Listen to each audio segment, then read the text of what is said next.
میں مبلغ بنوں سنتوں کا، خوب چرچا کروں سنتوں کا، ہو کرم بہر خاک مدینہ۔ الحمدللہ رب العالمین، والصلاة والسلام علی سید المرسلین، اما بعد فاعوذ باللہ من الشیطان الرجیم، بسم اللہ الرحمن الرحیم۔ الصلاة والسلام علیک یا رسول اللہ وعلی آلک واصحابک یا حبیب اللہ۔ الصلاة والسلام علیک یا نبی اللہ وعلی آلک واصحابک یا نور اللہ۔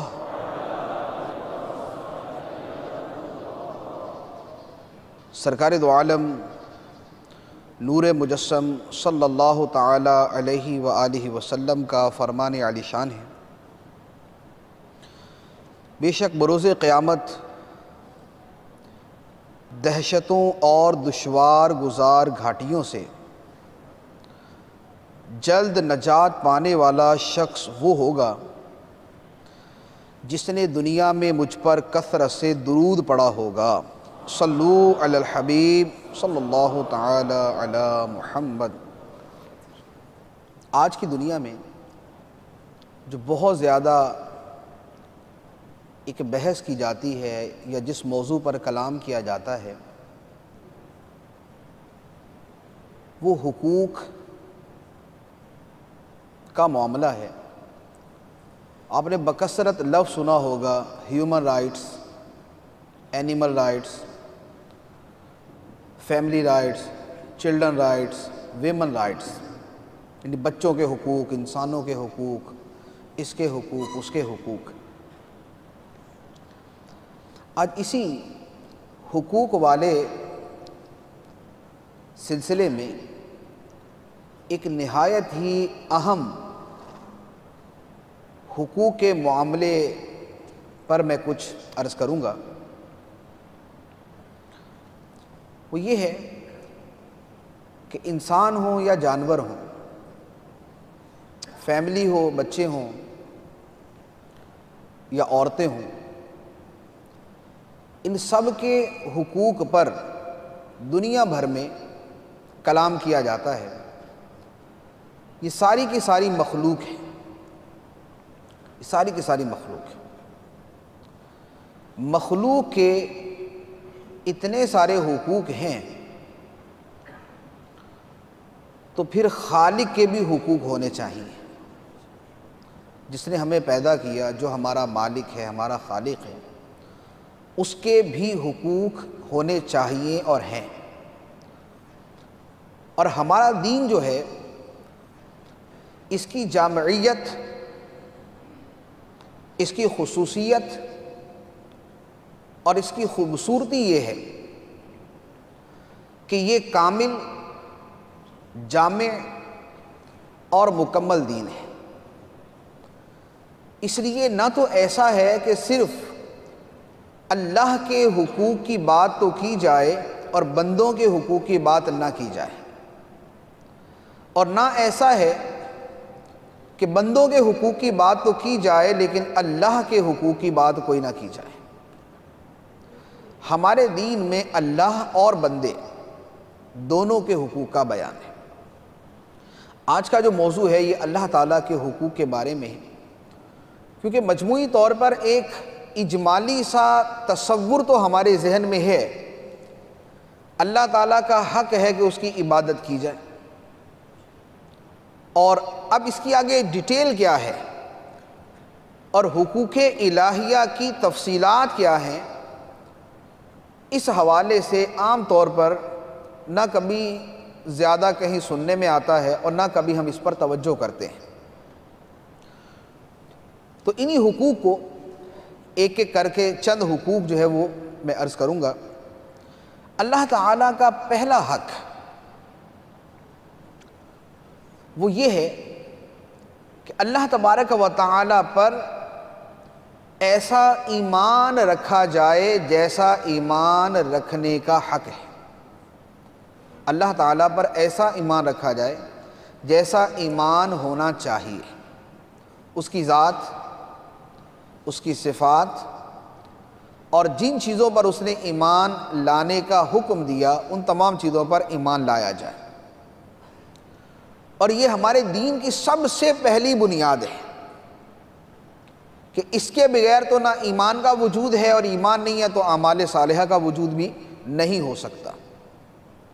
ہر جگہ پر سب سے پہلے آمنت باللہ، پھر اس کے بعد آگے ہے وملائکتہ وکتبہ ورسلہ، آگے جتنے بھی دیگر ایمانیات کی چیزیں ہیں وہ ساری بعد میں آتی ہیں، لیکن سب سے پہلے آمنت باللہ۔ اسی طرح قرآن پاک کے اندر ان الذین قالوا ربنا اللہ ثم استقاموا، بے شک وہ لوگ جنہوں نے کہا کہ ہمارا رب اللہ ہے اور پھر اس کہنے پر ڈٹ گئے، پھر اس پر انہیں استقامت مل گئی، اس پر جم گئے، پھر آگے اللہ تعالیٰ نے ان کی شان بیان کی ہے، ان کے اوصاف بیان کیے۔ تو اللہ تعالیٰ کا پہلا حق ہے کہ اس پر کامل طریقے سے ایمان رکھا جائے، جتنی اس کی صفات ہیں ان تمام کے اوپر ایمان ہو۔ پھر یہ جو ایمان اللہ تعالیٰ پہ ہے، اس ایمان کو بذات خود اللہ تعالیٰ ہی کا احسان سمجھا جائے، اس ایمان کو بھی اللہ تعالیٰ کا احسان سمجھا جائے۔ قرآن پاک کے اندر اللہ تبارک و تعالیٰ نے کچھ لوگوں کے بارے میں فرمایا۔ نبی کریم علیہ الصلوۃ والسلام کے زمانے کے کچھ لوگ آپ کے پاس آتے اور اپنے ایمان کا بیان اس انداز میں کرتے کہ گویا ایمان قبول کر کے انہوں نے کوئی بڑا احسان کیا ہے، ایمان قبول کر کے احسان کیا ہے۔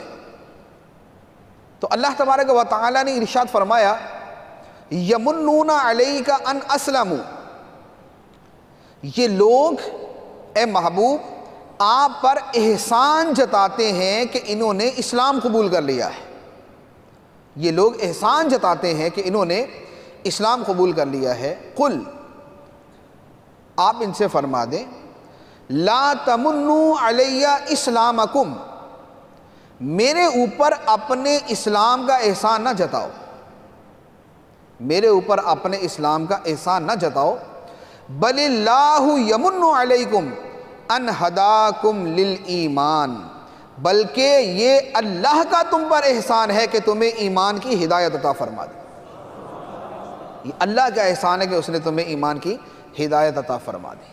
تو لہذا اپنے ایمان اور اپنے اسلام کا احسان نہ جتایا جائے کہ میں مسلمان ہوں اور میرا کسی کے اوپر احسان ہے، بلکہ ایمان کو اللہ کی نعمت اور احسان سمجھا جائے۔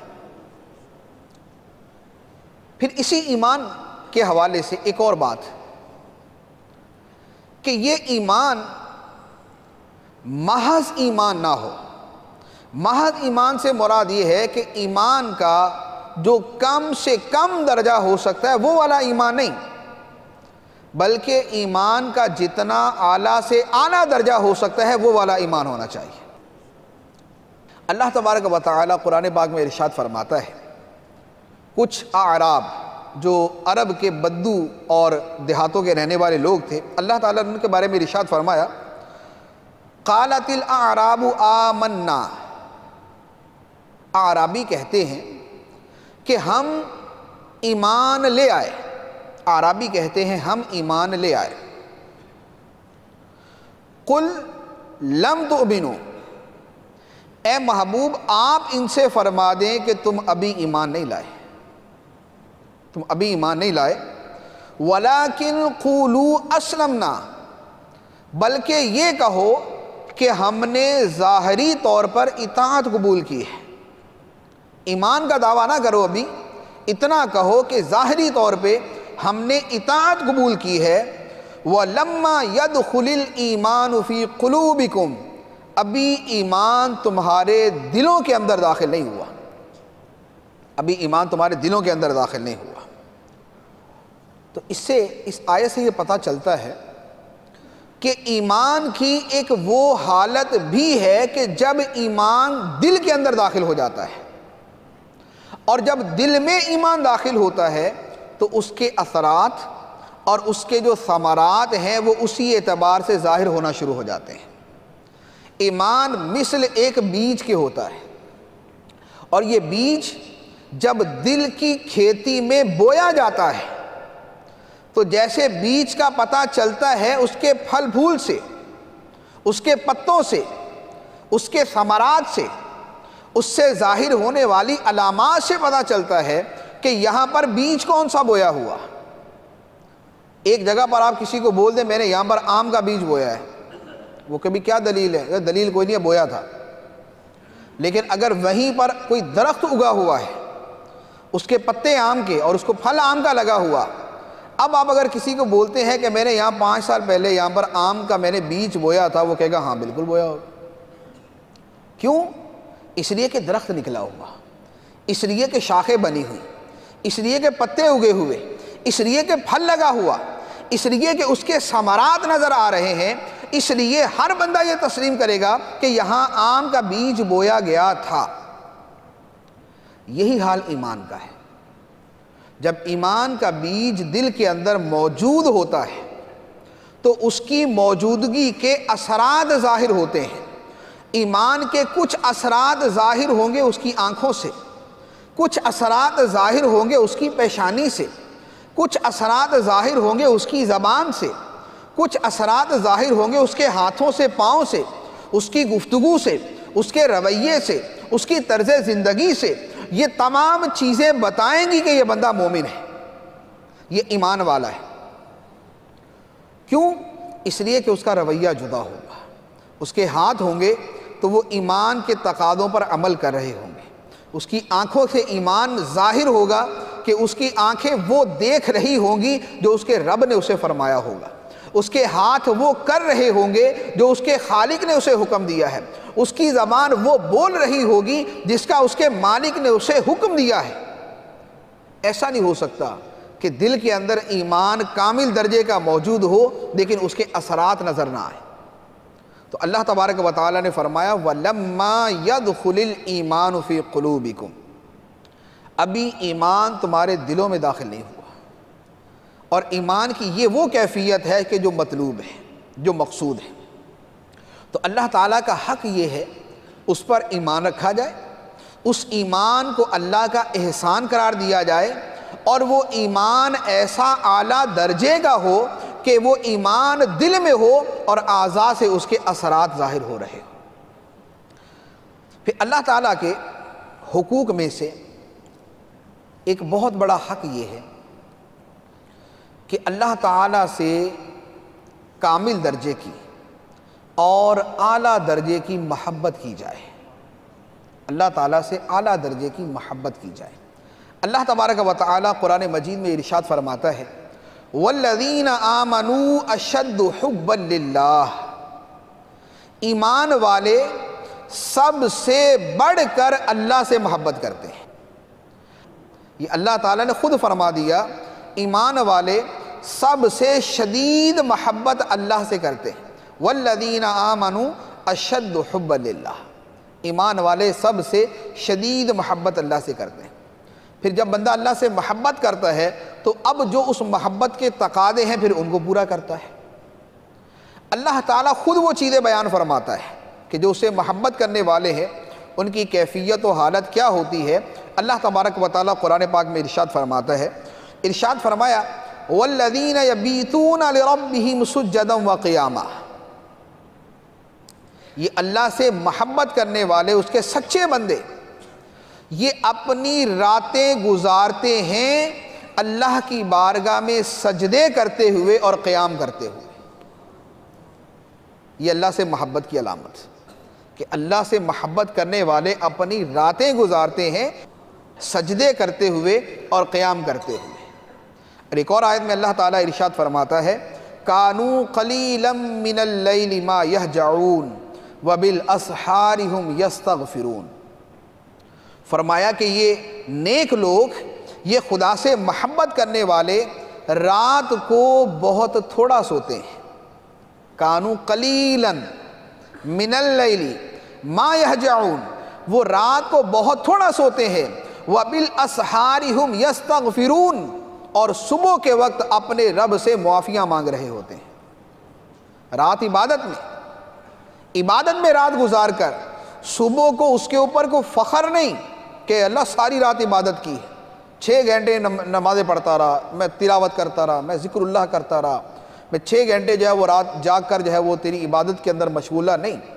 وبالاسحار ہم یستغفرون، وہ صبح کے وقت اپنے رب سے مغفرت مانگ رہے ہوتے ہیں. یہ ہے اللہ تعالیٰ سے محبت کرنے والے. ایک اور آیت کے اندر اللہ تبارک و تعالیٰ ارشاد فرماتا ہے، ارشاد فرمایا ان کے پہلو تتجافا جنوبہم، ان کے پہلو یہ بدن کی سائڈیں، فرمایا ان کے پہلو ان کے بستروں سے جدا رہتے ہیں، دور رہتے ہیں. تتجافا جنوبہم عن المضاجع، ان کی آرام گاہوں سے ان کے پہلو جدا رہتے ہیں. اب یہ رات بھر آرام نہیں کرتے تو کیا کرتے ہیں؟ فرمایا یہ ڈر کی وجہ سے اور اپنے رب سے امید کی وجہ سے اسے پکارتے رہتے ہیں، اس کی عبادت کرتے رہتے ہیں. ان کی راتیں اللہ کے ڈر سے اس کی عبادت کرتے ہوئے اور اللہ کی رحمت کی امید سے اسے پکارتے ہوئے گزرتی. تو اللہ تعالیٰ کا حق یہ ہے کہ بندے سب سے بڑھ کر اللہ تعالیٰ سے محبت کریں. دنیا کی ہر شے سے زیادہ محبت اللہ تبارک و تعالیٰ سے. والذین آمنوا اشد حبا للہ، ایمان والے سب سے بڑھ کر اللہ سے محبت کرتے ہیں. اور اس محبت کی علامات میں سے چند علامات میں نے عرض کی کہ اس کی علامت یہ ہے کہ لوگ ایسی محبت کرنے والے راتوں کو جاگ کر اپنے رب کو منانے کی کوشش کرتے ہیں، اس کی خوشی حاصل کرنے کی کوشش کرتے ہیں، اس کی رضا اور خوشنودی کے طلبگار ہوتے ہیں. اللہ تعالیٰ کا ایک اور حق جو قرآن پاک کے اندر بیان کیا گیا وہ یہ ہے کہ اللہ تعالیٰ سے ملاقات کا شوق ہونا چاہیے.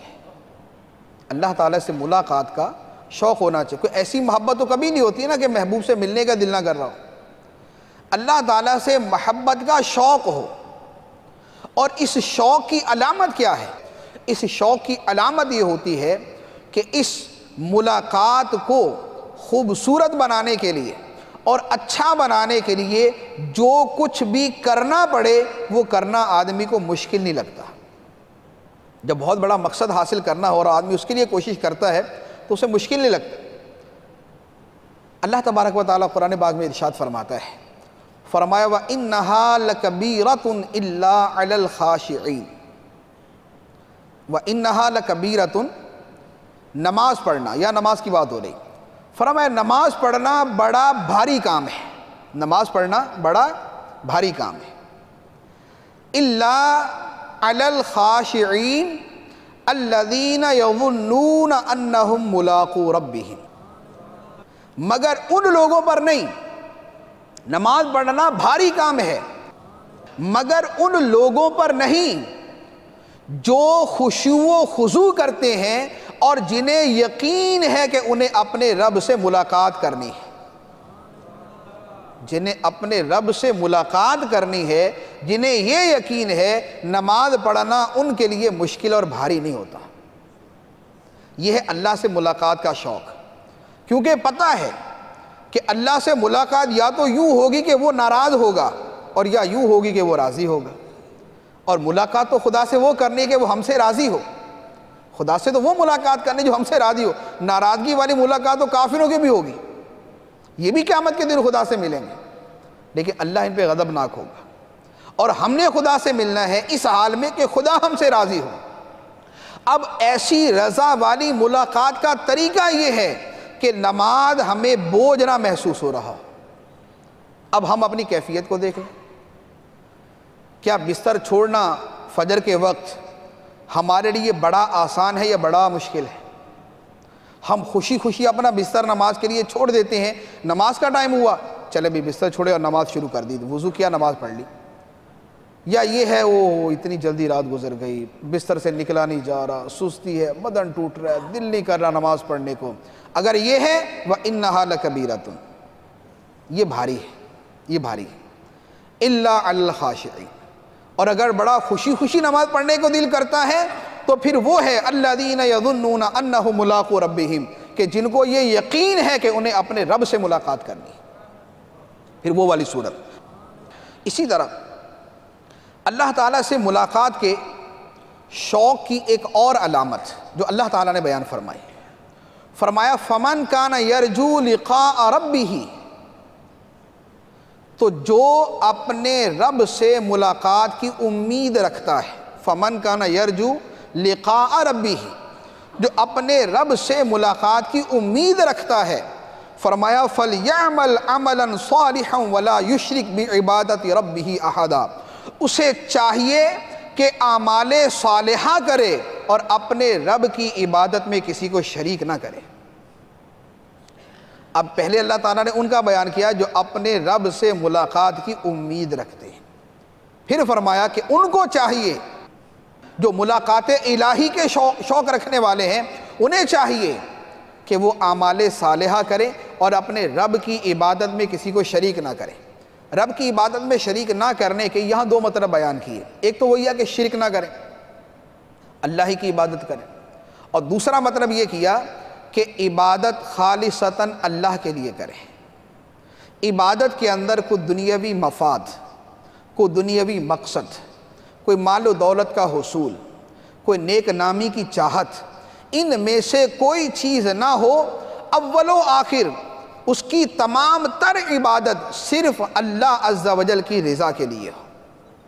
تو جن کو ملاقات الہی کا شوق ہے، اللہ سے ملنے کا شوق ہے، اللہ تعالیٰ فرماتا ہے کہ ان کے کام یہ ہوتے ہیں، ان کے کام یہ ہے کہ نماز پڑھتے ہیں خشوع و خضوع کے ساتھ، نماز پڑھتے ہیں، نماز ان کے اوپر بوجھ نہیں بنتی، نماز پڑھتے ہیں، نماز ان کے دلوں کے اوپر جو ہے ایک قسم کی بے قراری اور بے سکونی پیدا نہیں کرتی، نماز ان کے سکون، تسکین اور آرام کا ذریعہ بنتی۔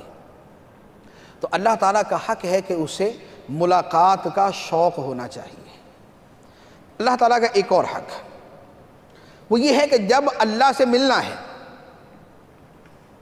تو اس ملاقات کی تیاری ہونی چاہیے، اس ملاقات کی تیاری ہونی چاہیے۔ ایک بڑی سمپل سی بات ہے، آپ کسی بہت بڑے افسر سے ملنے جائیں اور ملنے کے لیے نکل جائیں، آپ اپنے رات کے جو وہ ڈریس کے اندر، سلیپنگ ڈریس کے اندر آپ نے جب بنین پہنی ہوئی ہے اور بنین پہن کے آپ بس سمپل جو ہے نا وہ پاجامہ لیا اور بغیر منہ دھوئے نکل گئے،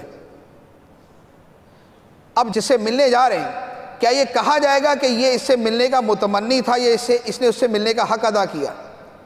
ہم جس سے ملتے ہیں ہم اس کے مطابق تیاری کرتے ہیں۔ اگر ہم نے اپنے رشتہ داروں سے جانا ہے تو ان کے اسٹیٹس کے اعتبار سے تیاری کرتے ہیں، اگر ہم نے اپنے دوستوں سے ملنا ہے تو ان کے اعتبار سے تیاری کرتے ہیں، اگر ہم نے کسی افسر سے ملنا ہے تو ہم اس کے اعتبار سے تیاری کرتے ہیں۔ اب بڑا اپنے آپ کو بنا سوار کے تیار کر کے جائیں گے، کیوں؟ اس لیے کہ یہ اس کا رائٹ ہے، جس سے ملنے جانا ہے ہم اس کے مطابق تیاری کریں۔ قیامت کے دن اللہ تعالیٰ سے ملنا ہے، جب اللہ تعالیٰ سے ملنا ہے تو اب اس کی تیاری اس کے مطابق ہونی چاہیے، یہ اللہ تعالیٰ کا حق ہے، یہ اللہ تعالیٰ کا حق ہے۔ جیسے آپ کسی بڑے افسر کے سامنے بغیر منہ دھوئے اور صرف بنیان پہن کے نہیں جا سکتے، اسی طرح اللہ تعالیٰ کا حق یہ ہے کہ جب اس کی بارگاہ میں جانا ہے تو اب اس کی بارگاہ کے شایان شان جو تیاری ہونی چاہیے وہ تیاری کر کے جانا ہے۔ اور وہ تیاری کیا ہے؟ اللہ تبارک و تعالیٰ ارشاد فرماتا ہے، فرمایا وَمَنْ أَرَادَ الْآخِرَةَ وَسَعَى لَهَا سَعْيَهَا وَهُوَ مُؤْمِنٌ فَأُولَئِكَ كَانَ سَعْيُهُمْ مَشْكُورًا، فرمایا جو آخرت کا ارادہ رکھتا ہے، جو آخرت کا ارادہ رکھتا ہے، وَسَعَى لَهَا سَعْيَهَا، اور آخرت کے لیے کوشش بھی کرتا ہے، ارادہ رکھتا ہے اور کوشش بھی کرتا ہے، وَهُوَ مُؤْمِنٌ، اور ہو ایمان والا، فَأُولَئِكَ كَانَ سَعْيُهُمْ مَشْكُورًا، تو یہ وہ لوگ ہوں گے کہ جن کی کوششوں کا بدلہ خدا کی بارگاہ میں انہیں دیا جائے گا، جن کی کوششوں کا بدلہ اللہ کی بارگاہ میں انہیں دیا جائے گا۔ اس آیت کے اندر اللہ تعالیٰ نے تین چیزیں بیان فرمائیں۔ پہلا فرمایا من اراد الآخرہ، آخرت کا ارادہ ہو، آخرت اس کے ذہن کے اندر ہو، آخرت کا وہ سوچتا ہو۔ یہ نہیں ہے کہ اپنے کاروبار میں، نوکری میں، فیملی میں، دوستوں میں، اپنی دنیاوی مصروفیات کے اندر آخرت کا کبھی سوچا ہی نہیں کہ آخرت بھی کبھی آنی۔ ایک وہ ہے کہ ایک دل میں ایمان موجود ہے، لیکن بالقصد آخرت کو اپنے ذہن میں لانا اور اس کے لیے سوچ پیدا کرنا یہ ہے ہی نہیں۔ تو آخرت کی سوچ ہو، اور صرف سوچ نہیں، وَسَعَى لَهَا سَعْيَهَا، کوشش بھی ہو۔ یہ نہیں ہے کہ دعا مانگ رہی تو دعا کے اندر آخرت کا تذکرہ تو آ ہی جاتا ہے کہ یا اللہ آخرت میں بخش دینا۔ یہ ایک ہے، وہ اپنی جگہ صحیح ہے، لیکن صرف سوچ اور صرف ارادہ نہیں۔ اللہ تعالیٰ فرماتا ہے وَسَعَى لَهَا سَعْيَهَا، اور اس کے لیے کوشش بھی کرے جیسی کوشش کرنی چاہیے، اور پھر اس کے ساتھ ہو ایمان والا۔ ایمان والا نہیں ہے پھر وہ ساری چیزیں برباد ہیں، ہو ایمان والا۔ تو فرمایا کہ یہ وہ لوگ ہیں کہ جن کی کوششوں کی اللہ کی بارگاہ میں قدر کی جائے گی، جن کا انہیں صلہ دیا جائے گا۔ تو جو آخرت میں خدا سے ملنے کا مشتاق ہے، وہ اس سے ملنے کی تیاری بھی کرنے والا ہو، وہ اللہ سے ملنے کی تیاری بھی کرے۔ ایک اور آیت کے اندر اللہ تبارک و تعالیٰ ارشاد فرماتا ہے، فرمایا من کان یرید حرث الآخرہ نزد لہ فی حرثہ ومن کان یرید حرث الدنیا نؤتہ منہا وما لہ فی الآخرۃ من نصیب۔ فرمایا جو آخرت کی کھیتی چاہتا ہے، آخرت کی کھیتی چاہتا ہے، ہم اس کی کھیتی میں اضافہ کر دیتے ہیں۔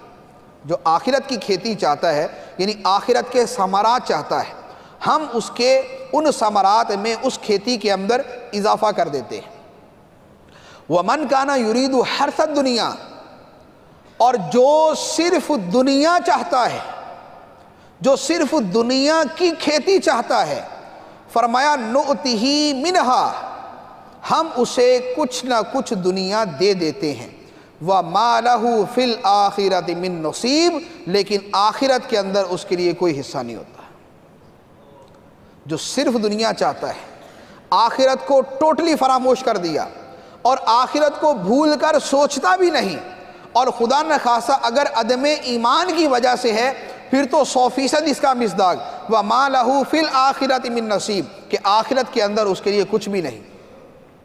ورنہ پھر اعلیٰ حسب المدارج کہ جس کی جتنی آخرت سے غفلت ہے اتنا ہی اس کا آخرت سے حصہ کم ہو جاتا ہے۔ تو یہ وہ لوگ کہ جو اللہ تعالیٰ سے ملاقات چاہتے ہیں اور اس ملاقات کی تیاری بھی کرتے ہیں۔ تو اللہ تعالیٰ کا حق ہے کہ اس سے ملنا ہے تو اس سے ملنے کی تیاری بھی کی جائے۔ ایک اللہ تعالیٰ کا اور حق، اور وہ یہ کہ اللہ تعالیٰ کو بندے میں جو سب سے پسندیدہ شے، اللہ تعالیٰ کو بندے میں جو سب سے پسندیدہ شے ہے، بندہ وہ شے اللہ کے لیے خاص کر دے، وہ شے بندہ اللہ کے لیے خاص کر دے۔ اگر ہمیں کسی سے بڑی محبت ہے اور وہ ہمیں آ کے اگر یہ کہتا ہے کہ بھئی مجھے آپ کی جو ہے نا یہ چیز بڑی پسند ہے، تو ہم فوراً کہیں گے حضرت آپ کی بارگاہ میں پیش کرتے ہیں، آپ کو پسند ہے آپ لے لیں۔ یہ ہماری محبت ہوگی کہ جسے جو پسند ہے ہم اسے وہ استعمال کے لیے یا ہم اسے ویسے دے دیں جو ہماری توفیق ہوگی۔ اگر بہت میں پیسے والا ہوں گا، کسی کو میرا موبائل پسند ہے، میں موبائل دے دوں گا اس کو۔ ہم اپنے گھروں میں کرتے ہیں، ہماری چیزیں ہمارے بچوں کو پسند ہے دے دیتے ہیں، ہماری بیوی کو پسند ہے اسے دے دیتے ہیں۔ کیوں؟ اس لیے کہ ہمیں محبت ہے۔ اب اللہ کو بندے میں جو سب سے زیادہ پسندیدہ شے ہے، بندہ اس شے کو خدا کے لیے وقف کر دے، اسے خدا کے لیے دے دے کہ اے اللہ یہ چیز تیرے لیے۔ اب اللہ کو بندے میں کیا پسند ہے؟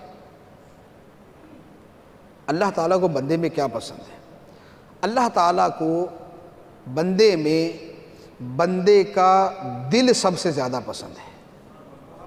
اللہ تعالیٰ کو بندے کا دل جو ہے وہ سب سے زیادہ پسند ہے کہ دل جو ہے یہ خاص خدا کے لیے ہونا چاہیے۔ دل کے اندر اللہ کی محبت کے سوا کوئی محبت نہ ہو۔ اللہ تبارک و تعالیٰ قرآن پاک کے اندر ارشاد فرماتا ہے یوم لا ينفع مال ولا بنون، وہ دن کہ جس میں نہ مال نفع دے گا اور نہ اولاد نفع دے گی، الا من اتی اللہ بقلب سلیم، مگر وہ شخص جو اللہ کی بارگاہ میں سلامتی والا دل لے کر آئے گا، جو اللہ کی بارگاہ میں سلامتی والا دل لے کر آئے گا، وہ دل اور وہ دل والا خدا کی بارگاہ میں قبول ہوگا۔ اب سلامتی والا دل کس چیز کا؟ سلامتی والا دل کس چیز سے سلامتی؟ وہ دل سلامت ہو تکبر سے، وہ دل سلامت ہو حسد سے، وہ دل سلامت ہو مسلمان کے کینے سے، وہ دل سلامت ہو مسلمانوں کا برا چاہنے سے، وہ دل سلامت ہو دنیاوی خواہشات سے، وہ دل سلامت ہو دنیاوی لذات میں انہماک سے، وہ دل سلامت ہو دنیا کی دولت کی محبت سے، اور وہ دل بھرا ہوا ہو خدا کی محبت سے، وہ دل بھرا ہوا ہو خدا سے ملاقات کے شوق سے، وہ اس دل کے اندر آخرت ہو اور آخرت والا ہو، جنت ہو اور جنت والا ہو، اس کا دل اللہ کی محبت سے معمور ہو، یہ وہ دل ہے جو خدا کی بارگاہ میں پسندیدہ دل ہے۔ اس لیے حدیث مبارک کے اندر فرمایا گیا، سرکار دو عالم صلی اللہ علیہ وآلہ وسلم نے ارشاد فرمایا کہ سن لو، آدمی کے بدن میں ایک ٹکڑا ہے، آدمی کے بدن میں ایک ٹکڑا ہے، اگر وہ سدھر جائے تو سارا بدن سدھر جاتا ہے، اور اگر وہ بگڑ جائے تو سارا بدن بگڑ جاتا ہے۔ سن لو، اس ٹکڑے کا نام دل ہے، اس ٹکڑے کا نام دل ہے۔ دل جو ہے یہ اللہ تعالیٰ کو سب سے زیادہ پسندیدہ ہے، اس لیے اللہ تعالیٰ کی بارگاہ میں ہمارے جو اعمال پہنچتے ہیں، ان اعمال کے اندر کیا چیز پہنچتی ہے؟ اللہ تعالیٰ قرآن پاک میں جگہ ارشاد فرماتا ہے، ارشاد فرمایا لن ینال اللہ لحومها ولا دماؤها، لن ینال اللہ لحومها ولا دماؤها۔ یہ جو ہم قربانیاں کرتے ہیں، ان قربانیوں کے اوپر اللہ تعالیٰ نے فرمایا، حج کی قربانی کے اوپر آیت ہے، فرمایا کہ تمہاری قربانیوں کے گوشت اور خون اللہ کی بارگاہ میں یہ نہیں پہنچتے۔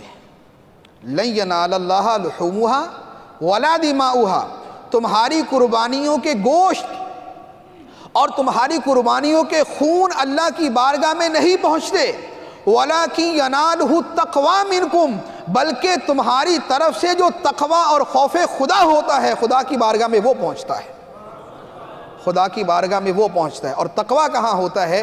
سرکار دو عالم صلی اللہ تعالیٰ علیہ وآلہ وسلم نے ارشاد فرمایا التقوی ہا ہنا، فرمایا تقوی یہاں ہوتا ہے، یہ حدیث مبارک ہے، فرمایا التقوی، اشارہ کر کے سرکار علیہ السلام نے فرمایا کہ تقوی یہاں ہوتا ہے، یعنی تقوی دل میں ہوتا ہے۔ تو خدا کی بارگاہ میں کیا پہنچتا ہے؟ قربانیوں کا گوشت نہیں، خون نہیں پہنچتا، اللہ کی بارگاہ میں بندے کے دل کا تقوی پہنچتا ہے کہ کتنے تقوی اور اخلاص کے ساتھ اس نے خدا کی بارگاہ میں قربانی پیش کی ہے۔ اس لیے کوئی بعید نہیں کہ ایک آدمی 5 لاکھ کی گائے قربان کرے اور دوسرا 10,000 روپے کا بکرا قربان کرے، لیکن خدا کی بارگاہ میں جو ثواب اس 10,000 کے بکرے والے کو ملے وہ 5 لاکھ کی گائے والے کو نہ ملے، کیونکہ اللہ تعالیٰ کو کوانٹٹی کی تو ضرورت نہیں، ضرورت تو کسی بھی چیز کی نہیں، تو اللہ تعالیٰ کوانٹٹی تو نہیں دیکھتا کہ اس نے اتنا دیا ہے، اللہ تعالیٰ یہ دیکھتا ہے اس بندے نے کتنے اخلاص کے ساتھ دیا ہے، اللہ تعالیٰ کے ساتھ کتنی محبت کے ساتھ دیا ہے، اس کے دل کی کیفیت کیا ہے۔ ہو سکتا ہے کہ ایک آدمی 1 لاکھ روپیہ دے رہا ہے لیکن توجہ ہی نہیں، اور ایک آدمی 1 روپیہ دے رہا ہے لیکن وہ 1 روپیہ بھی اس کی ضرورت کا ہے، اس 1 روپے کی بھی اس کو حاجت ہے، لیکن خدا کی محبت کے اندر وہ اس 1 روپے کو دے رہا ہے، اللہ تعالیٰ 1 روپے پر 1 لاکھ روپے سے زیادہ ثواب عطا فرمائے گا۔ اس لیے قرآن پاک کے اندر ارشاد فرمایا گیا لن تنالوا البر حتى تنفقوا مما تحبون، اے لوگو تم بھلائی کو، نیکی کو ہرگز نہیں پا سکتے جب تک اپنی محبوب چیز کو اللہ کی راہ میں خرچ نہ کر دو، اپنی محبوب چیز کو اللہ کی راہ میں خرچ نہ کر دو۔ اور جو اللہ تعالیٰ سے محبت کرنے والے اور جو خدا کے حق کو ادا کرنے والے ہیں وہ ہیں ہی وہ کہ جو اللہ کی محبت میں ہی ہر عمل کرتے ہیں۔ اللہ تعالیٰ قرآن پاک میں ارشاد فرماتا ہے، ارشاد فرمایا وَيُطْعِمُونَ الطَّعَامَ عَلَىٰ حُبِّهِ مِسْكِينًا وَيَتِيمًا وَأَسِيرًا۔ اہل ایمان کی شان بیان فرمائی، جو کامل ایمان والے ہیں، فرمایا کہ وہ مسکین کو کھانا کھلاتے ہیں، اور قیدیوں کو کھانا کھلاتے ہیں اور یتیموں کو کھانا کھلاتے ہیں، یہ قیدیوں کو، یتیموں کو اور مسکینوں کو کھانا کھلانا کیوں ہے؟ ارشاد فرمایا علی حبہ، اللہ تعالیٰ کی محبت کی وجہ سے، اللہ تعالیٰ کی محبت کی وجہ سے یہ کھانا کھلاتے ہیں۔ اور ایک اور جگہ سیدنا صدیق اکبر رضی اللہ تعالیٰ عنہ کی جہاں شان کا بیان ہے، اب فرمایا گیا اِلَّا ابْتِغَاءَ وَجْهِ رَبِّهِ الْأَعْلَىٰ، کہ صدیق اکبر رضی اللہ تعالیٰ عنہ کا راہ خدا میں خرچ کرنا کیوں ہے؟ فرمایا اِلَّا ابْتِغَاءَ وَجْهِ رَبِّهِ الْأَعْلَىٰ، اپنے رب اعلیٰ کی خوشنودی کو حاصل کرنے کے لیے، اپنے خدا کی رضا کو چاہنے کے لیے، اس کی خوشنودی کو حاصل کرنے کے لیے۔ تو اللہ تعالیٰ کے جو حقوق ہیں ان میں ایک حق یہ ہے کہ بندے کا دل جو ہے یہ خالص اللہ تعالیٰ کے لیے ہو جائے۔ ایک اللہ تعالیٰ کا اور حق، اور یہ وہ حق ہے کہ جسے ہر کوئی سمجھتا ہے کہ یہ تو ہونا چاہیے، وہ کیا ہے؟ وہ یہ ہے کہ اللہ کا حق ہے کہ کثرت کے ساتھ اس کا ذکر کیا جائے، کثرت کے ساتھ اللہ کا ذکر کیا جائے۔ قرآن پاک کے اندر جتنی آیتیں اللہ کے ذکر کرنے کے بارے میں ہیں، کسی اور چیز کے بارے میں نہیں۔ قرآن پاک میں جتنی آیتیں اللہ کے ذکر کے بارے میں، کسی اور چیز کے بارے میں نہیں، کسی ایک موضوع کے حوالے سے اللہ تعالیٰ ارشاد فرماتا ہے یا ایھا الذین آمنوا اذکروا اللہ ذکرا کثیرا، اے ایمان والو اللہ کو کثرت کے ساتھ یاد کرو، اللہ کو کثرت کے ساتھ یاد کرو۔ اللہ تعالیٰ ایک مرتبہ بھی اگر نہ فرماتا نا کہ مجھے یاد کرو، اللہ تعالیٰ ایک مرتبہ بھی نہ فرماتا مجھے یاد کرو، تب بھی بندے کو چاہیے تھا کہ خدا کو یاد کرے، تب بھی بندے کو چاہیے تھا کہ خدا کو یاد کرے۔ اور یہاں تو اللہ تعالیٰ نے حکم فرمایا یا ایھا الذین آمنوا اذکروا اللہ ذکرا کثیرا، اے ایمان والو اللہ کو کثرت سے یاد کیا کرو۔ اسی طرح اور ایک آیت مبارکہ کے اندر ارشاد فرمایا فَإِذَا قَضَيْتُمُ الصَّلَاةَ فَاذْكُرُوا اللَّهَ قِيَامًا وَقُعُودًا وَعَلَىٰ جُنُوبِكُمْ، فرمایا کہ جب تم نماز مکمل کر لو، فَإِذَا قَضَيْتُمُ الصَّلَاةَ، جب تم نماز مکمل کر لو، فَاذْكُرُوا اللَّهَ قِيَامًا وَقُعُودًا وَعَلَىٰ جُنُوبِكُمْ، تو اللہ کو یاد کرو کھڑے ہونے کی حالت میں، بیٹھے ہونے کی حالت میں، اور اپنے بستروں میں لیٹے ہوئے ہونے کی حالت میں۔ یعنی ایک ایک چیز کو مینشن کر دیا کہ خدا کو کتنا یاد کرو، کھڑے ہو تو کھڑے کھڑے خدا کو یاد کرو، بیٹھے ہو تو بیٹھے بیٹھے خدا کو یاد کرو، اور اپنے بستروں میں لیٹے ہوئے ہو تو بستروں میں لیٹے ہونے کی حالت میں بھی خدا کو یاد کرو۔ اللہ تبارک و تعالیٰ نے اتنی تاکید فرمائی، اور سرکار دو عالم صلی اللہ علیہ وآلہ وسلم نے ارشاد فرمایا کہ خدا کو اتنی کثرت سے یاد کرو کہ لوگ تمہیں مجنون کہیں، لوگ تمہیں دیوانہ کہیں، لوگ تمہیں پاگل کہیں، اتنا خدا کو یاد کرو۔ اب یہ ہوتا ہے محبت کے اوپر، جس کی محبت جتنی زیادہ خدا کے ساتھ ہوگی وہ اللہ کو اتنا ہی یاد کرنے والا ہوگا، کیونکہ یہ ایک ہماری ایک نیچرل، ایک طبعی اور فطری ایک چیز ہے کہ بندہ جس سے محبت کرتا ہے اسے یاد کرتا ہے، جسے محبت کرتا ہے اسے یاد کرتا ہے۔ یہ آدمی کی طبعی کیفیت، جس سے آدمی محبت کرے گا وہ محبوب جو ہے وہ اس کے دماغ کے اندر جو ہے نا وہ اس کے خیالات، اس کی باتیں، اس کا انداز، اس کی چیزیں وہ آدمی کے دماغ کے اندر ہوتی ہیں۔ تو جب بندہ خدا سے محبت کرتا ہے تو خدا کی یاد بھی آدمی کے دل کے اندر سمائی ہوئی ہوگی، خدا کی یاد بھی آدمی کے دل میں سمائی ہوگی۔ تو اللہ تعالیٰ کا ایک حق جو میں نے عرض کیا کہ اللہ تعالیٰ کو کثرت سے یاد کیا جائے۔ اللہ تعالیٰ کا ایک اور حق جو بزرگان دین کی سیرتوں کی روشنی میں بھی ہمیں ملتا ہے اور قرآن پاک کی آیات کی روشنی میں بھی ہمارے سامنے آتا ہے، اور سرکار دو عالم صلی اللہ علیہ وآلہ وسلم کی سیرت طیبہ کی روشنی میں بھی آتا ہے۔ حدیث مبارک ہے نبی پاک صلی اللہ تعالیٰ علیہ وآلہ وسلم نے ایک مرتبہ بڑی لمبی نماز پڑھی، لمبی نماز اتنی کہ جس کو یوں کہہ لیں کہ 2.5 سے 3 گھنٹے کی نماز، 4 رکعت نماز 2.5 سے 3 گھنٹے میں مکمل۔ حضرت عائشہ صدیقہ رضی اللہ تعالیٰ عنہ نے عرض کیا یا رسول اللہ صلی اللہ علیہ وسلم اب اتنی لمبی نمازیں پڑھتے ہیں، اتنی لمبی نمازیں پڑھتے ہیں، آپ تو بخشے بخشائے ہیں، یعنی اول تو معصوم اور پھر مغفرت تو اللہ تعالیٰ نے ویسے ہی آپ کو عطا فرما دی، تو آپ اتنی عبادت کرتے ہیں۔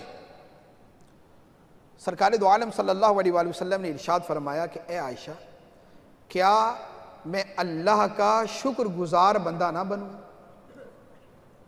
کیا میں اللہ کا شکر گزار بندہ نہ بنوں؟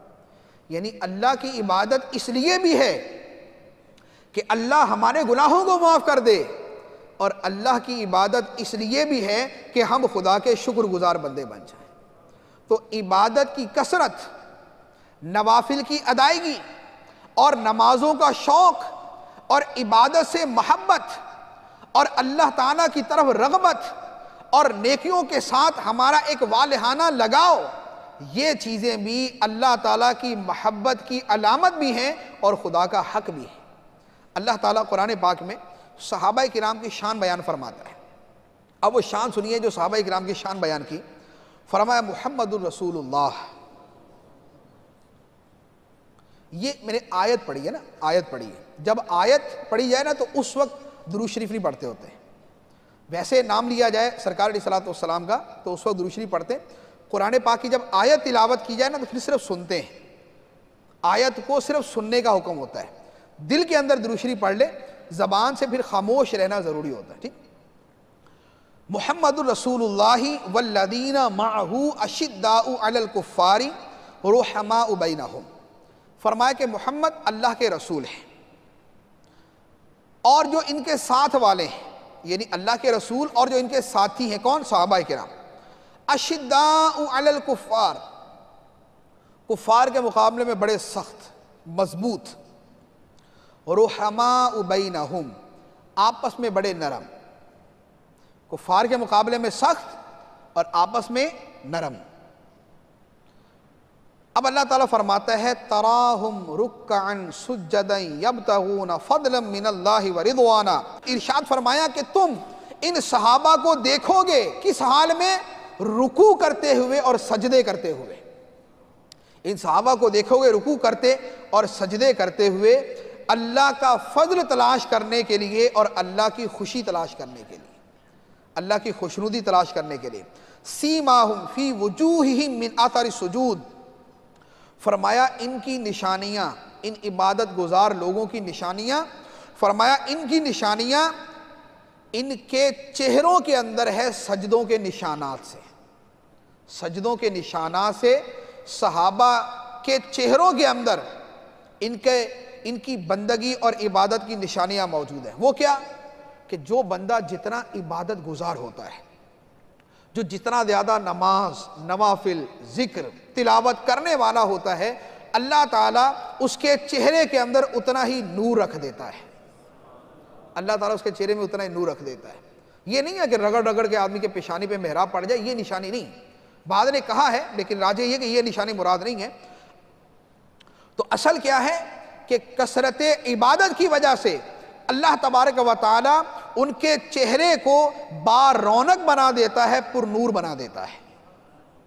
تو یہ اللہ تعالیٰ کی عبادت کرنے والوں کی نشانی ہے۔ تو یہ صحابہ کرام کے بارے میں فرمایا تراہم رکعا سجدا، تم انہیں دیکھو گے رکوع کرتے ہوئے اور سجدہ کرتے ہوئے، اور اتنے سجدے کرتے ہوئے کہ ان کے چہروں کے اندر سجدوں کا نور نظر آئے گا، سجدوں کا نور ان کے چہروں میں نظر آئے گا۔ فرمایا مومن یہ ہے کون؟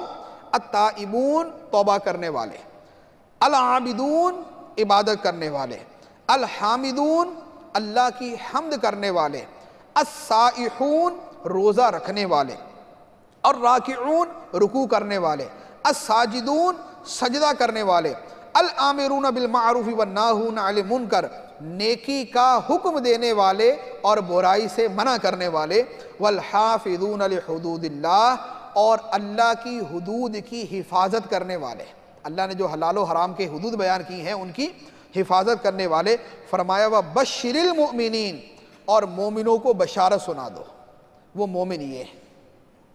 تو اس کے اندر اللہ تعالیٰ نے جو اوصاف بیان کیے توبہ اور اس کے بعد عبادت، پھر حمد، اس کے بعد روزہ، روزے کے بعد رکوع اور سجدہ، یعنی ساری چیزوں کا تعلق عبادت کے ساتھ، کہ عبادت کرنے والے جو ہیں یہ خدا کے پسندیدہ بندے ہیں۔ تو اللہ تعالیٰ کا حق یہ ہے کہ بندہ اس کا حقیقی بندہ بن جائے، بندہ بندگی کرنے والا بن جائے، بندہ عبادت گزار بن جائے، عبداللہ، اللہ کا بندہ ہے، یہ اللہ کی بندگی اور عبادت کرنے والا بھی بن جائے۔ یہ اللہ تعالیٰ کے حقوق میں سے۔ اس کے علاوہ اللہ تعالیٰ کا ایک اور حق وہ ہے کہ دل میں ڈر اور خوف صرف اللہ ہی کا ہو، ڈر اور خوف حقیقی طور پہ صرف اللہ ہی کا ہو۔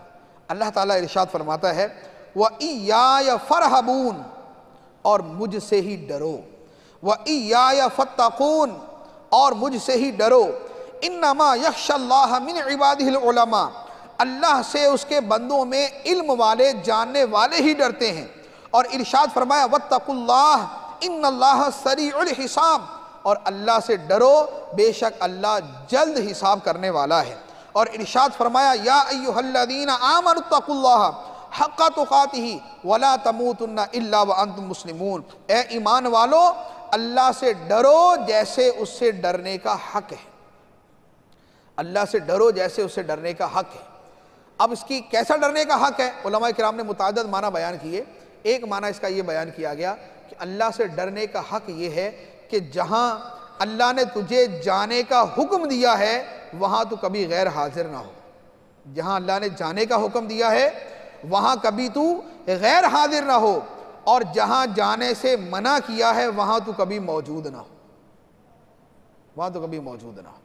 اللہ نے حکم دیا ہے نماز پڑھنے کا، اللہ نے حکم دیا ہے مسجد میں آنے کا، اللہ تعالیٰ نے حکم دیا ہے صالحین اور نیکوں کے ساتھ بیٹھنے کا، اللہ تعالیٰ نے حکم دیا ہے اچھی صحبت کے اختیار کرنے کا، تو آدمی ان چیزوں پر غیر حاضر نہ ہو۔ اور اللہ تعالیٰ نے منع کیا ہے برائی کی جگہ پر جانے سے۔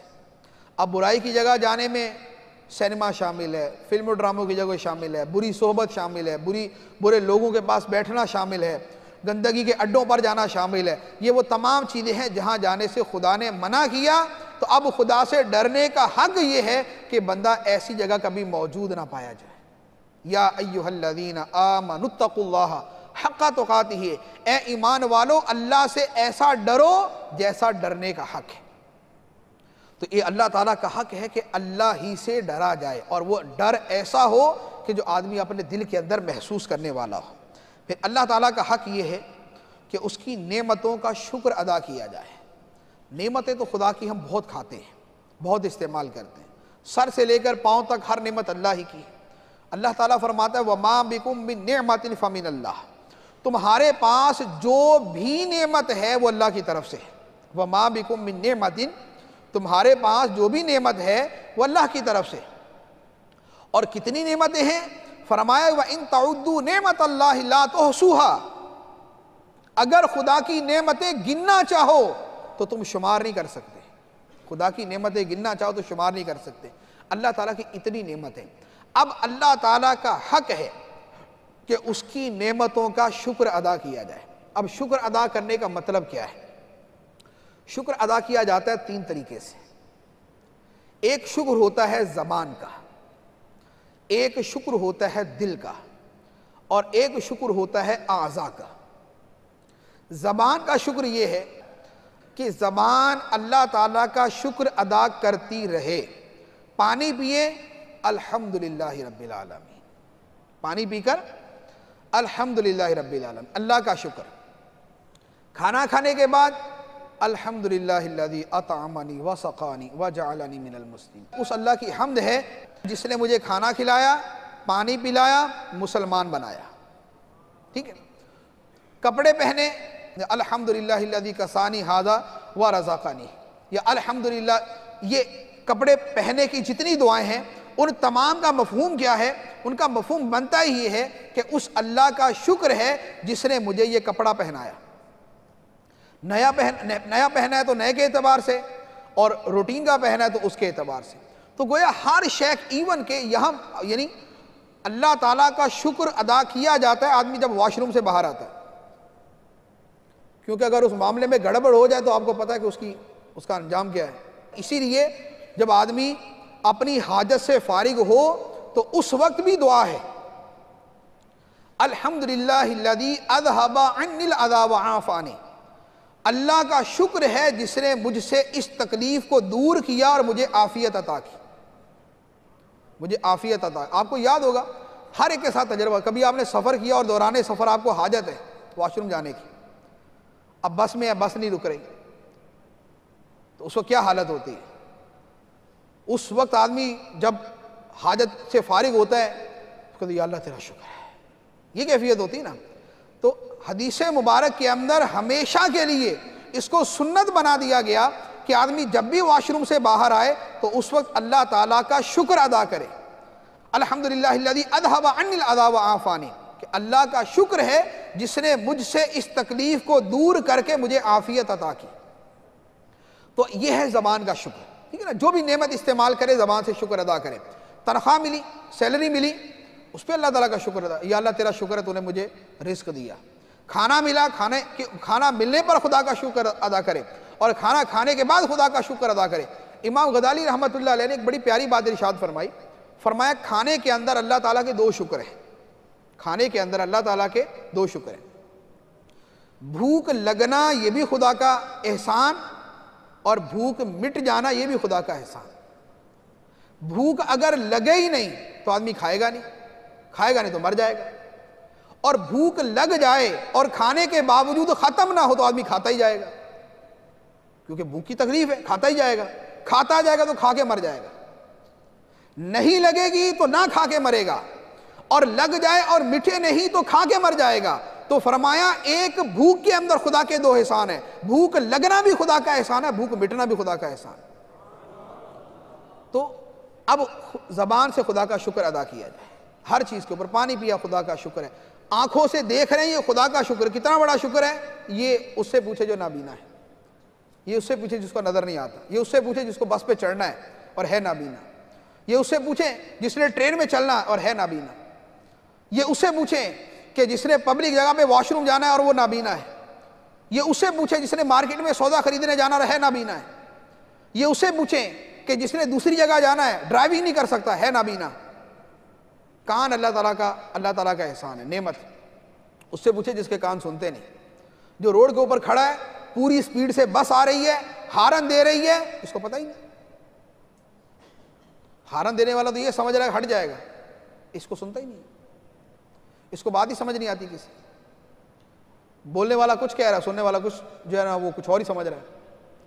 اس سے اور ایک عضو کے اوپر کلام کرے تو ہر کوئی سمجھ سکتا ہے اس کے کتنی، جس کو دل کا مرض ہے اس سے پوچھے دل کتنی بڑی نعمت، جس کو دل کا مسئلہ اس سے دل کا پوچھ لیں، جس کے گردے فیل ہیں اس سے گردے کی نعمت کا پوچھ لیں، جس کا جو ہے وہ جگر کا پرابلم ہے، ہیپاٹائٹس سی آخری سٹیج پہ پہنچا ہوا ہے، اس سے پوچھے جگر کیا چیز ہوتی ہے، جس کا بلڈ پریشر اب بہت ہائی ہے یا بہت لو ہے اس سے پوچھے کہ خون کا اعتدال میں رہنا کتنی بڑی نعمت، جو اپنے جو ہے وہ جس کے زبان کا ذائقہ ختم ہو گیا اس سے پوچھے کھانا کتنی بڑی نعمت، جس کی ٹانگیں نہیں ہیں اس سے پوچھیں کہ چلنا کتنی بڑی نعمت ہے، ٹانگیں کتنی بڑی نعمت، اور ایسی ایسی عجیب و غریب دنیا کے اندر بیماریاں کہ آدمی یعنی سوچ نہیں سکتا، دنیا کے اندر یہ بیماری ہے آدمی اپنی پلکیں نہیں جھپک سکتا، پلکیں ہیں، پلکیں جھپکنا اس کو تو کبھی سوچا بھی نہیں ہم نے کہ پلک جھپکنا بھی کوئی چیز ہے، لیکن جس کو یہ مرض ہے نا کہ اس کی پلکیں بند نہیں ہوتی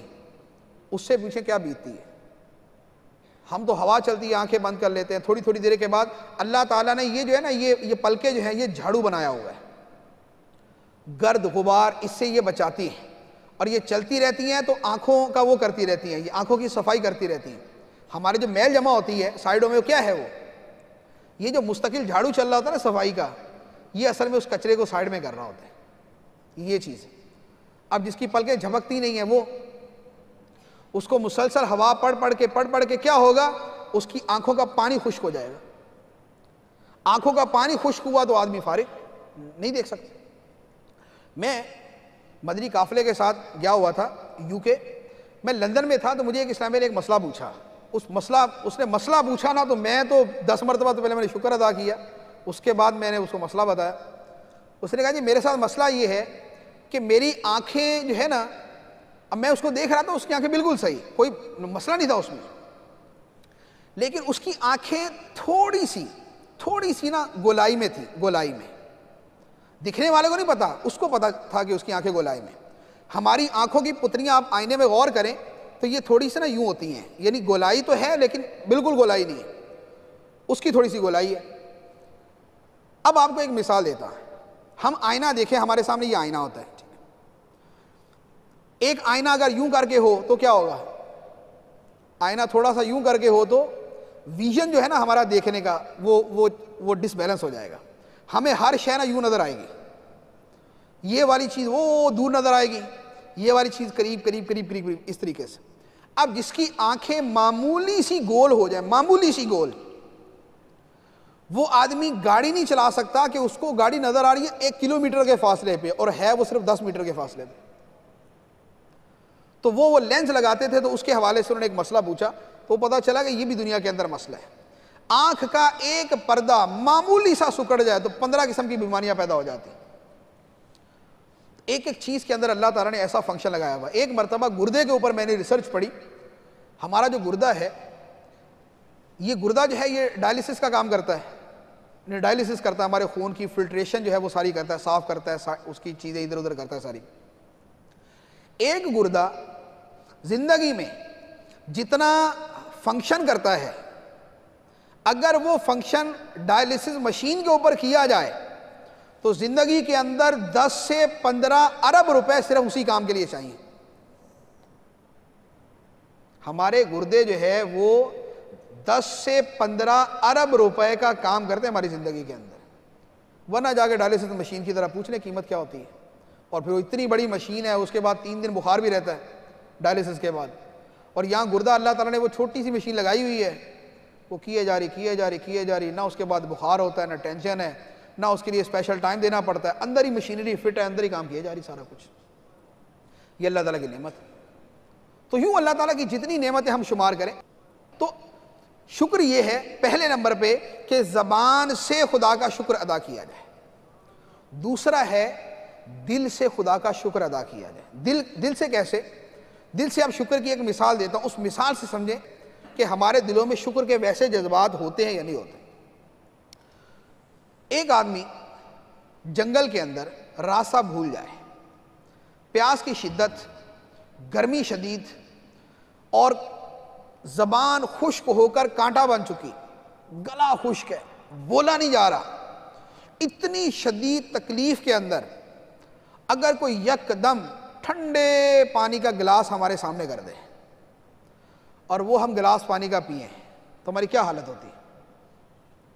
اور وہ بندہ کہ جو ہمیں موت کے منہ سے اس وقت بچائے گا، اس آدمی کے بارے میں ہمارے کیا جذبات ہوں گے؟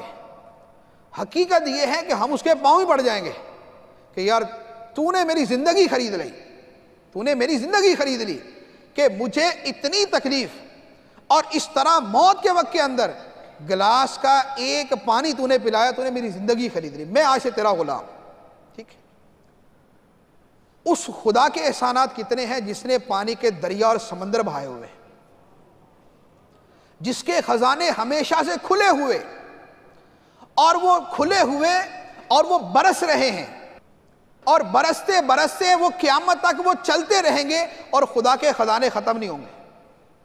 بجلی بنانے کے لیے ہمیں پتہ نہیں کیا کیا مصیبتیں مول لینا پڑتی ہیں، ٹیکس لگا تو یہ کر تو وہ کر. اللہ تعالیٰ نے یہ ساری بجلی کیوں ہے کہ روشنی مل جائے. اللہ تعالیٰ نے ایک سورج بنا دیا، لو روشنی لے لو. ایک سورج ہے چلے جا رہا ہے، پتہ نہیں لاکھوں کروڑوں سالوں سے کب سے ہے، کب تک چلتا رہے گا؟ اربوں سال کا اندازہ تو سائنسدانوں نے لگایا ہوگا کہ اربوں سال تک سورج کی روشنی باقی رہے گی جب تک خدا چاہے گا. اللہ تعالیٰ نے ایک ہی وہ جو ہے نا وہ پاور سٹیشن بنا دی ہے لوگوں کو روشنی دینے کا. اب لوگ ٹینشن فری ہیں، مسئلہ ہی کوئی نہیں. دن نکلتا ہے روشنی جناب نکل آتی ہے، اور وہ روشنی نکلتی ہے کہ کھربوں کھربوں کھربوں کھربوں روپے کی جو ہے نا وہ انویسٹمنٹ کر کے بجلی پیدا کر لے، اتنی روشنی نہیں ہو سکتی. اور پھر دوسری روشنی تیز ہوگی تو نقصان دے گی. یہ روشنی ہے، یہ پھل بھی اگا رہی ہے، پودے بھی اگا رہی ہے، فصلیں بھی اگا رہی ہے، اور یہ جو ہے اور پتہ نہیں کیا کیا کر رہی ہے، ہمیں پتہ ہی نہیں. تو اللہ تعالیٰ کا شکر ادا کرنے کا جو دوسرا وہ ہے کہ دل سے خدا کا شکر ادا کیا جائے، کہ دل کی ہماری جو کیفیت ہو وہ اللہ تعالیٰ کے احسان کے احساس کے بوجھ تلے دبی ہوئی ہو، کہ ہم دل سے کہیں کہ ہاں یار اللہ تعالیٰ کا ہمارے اوپر شکر ہے۔ اور اب یہ کیفیت کیسے پیدا ہوتی ہے؟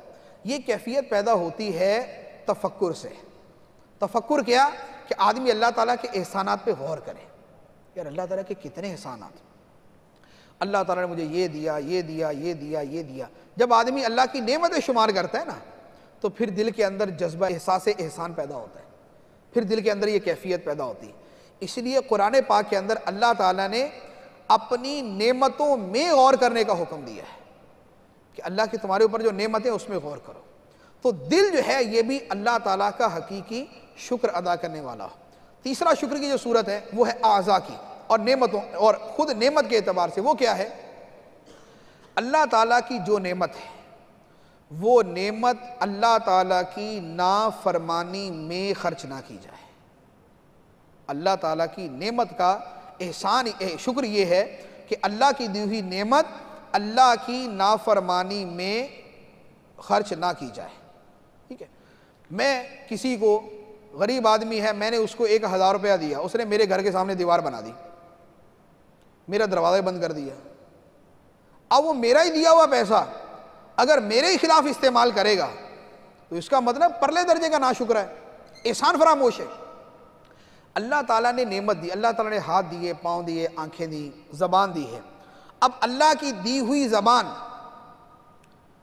گالی میں، فحش گوئی میں، غیبت میں، چغلی میں، ایذا رسانی میں، گالی دینے میں، مسلمان کو تنگ کرنے میں، کسی کا مذاق اڑانے میں، کسی کے ساتھ استہزاء کرنے میں، کسی کو تنگ کرنے کے اندر اگر استعمال ہو تو یہ زبان سے خدا کا شکر ادا نہ ہوا۔ آنکھیں اگر فلمیں دیکھنے میں، ڈرامے دیکھنے میں، بے حیائی کی چیزیں دیکھنے میں، اجنبی عورتوں کو دیکھنے میں اگر ان چیزوں کے اندر ہے تو ان آنکھوں سے خدا کا شکر ادا نہ ہوا۔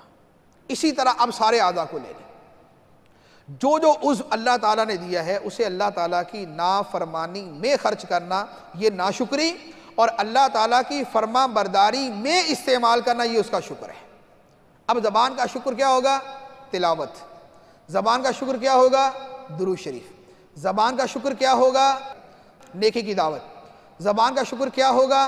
اللہ کا ذکر۔ زبان کا شکر کیا ہوگا؟ لوگوں کی خیر خواہی۔ زبان کا شکر کیا ہوگا؟ لوگوں سے اچھی بات کرنا، اچھے انداز میں بات کرنا، نرمی سے بات کرنا، دوسروں کا دل خوش کرنا، یہ زبان کا شکر۔ آنکھوں کا شکر ہے نیک لوگوں کی زیارت ہے، مسجد کی زیارت ہے، قرآن کی زیارت ہے، ماں باپ کی زیارت ہے، اور جو اچھی چیزیں ہیں ان کی زیارت ہے، یہ آنکھوں کا شکر ہے۔ پاؤں کا شکر ہے نیکی کی محفل میں جانا، مسجد کی طرف جانا، اللہ تعالیٰ کے ولیوں کے مزاروں کی طرف جانا، نیک لوگوں کی طرف جانا، یہ پاؤں کا شکر ہے۔ ہاتھ کا شکر ہے کہ یہ ظلم نہ کریں، کسی کی مدد کریں، کسی غریب کی، محتاج کی، مظلوم کی یہ مدد کریں، ان کا استعمال گناہ کے کام میں نہ ہو، یہ ہاتھوں کا شکر ہے۔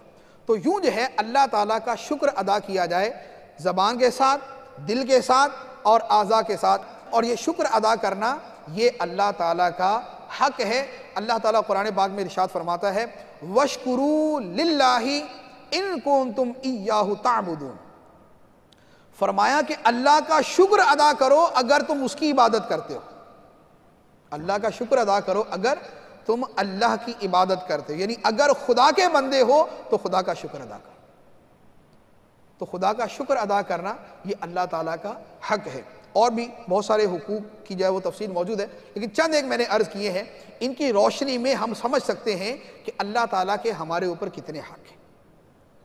اور یہ اللہ تبارک و تعالیٰ کا احسان اور شکر ہے کہ ہم یہ چیزیں سیکھنے کے لیے آج یہاں پر موجود ہیں، اور یہ دعوت اسلامی کے ماحول کی برکت ہے کہ ہمیں اللہ تعالیٰ کے حقوق سیکھنے کا موقع ملا۔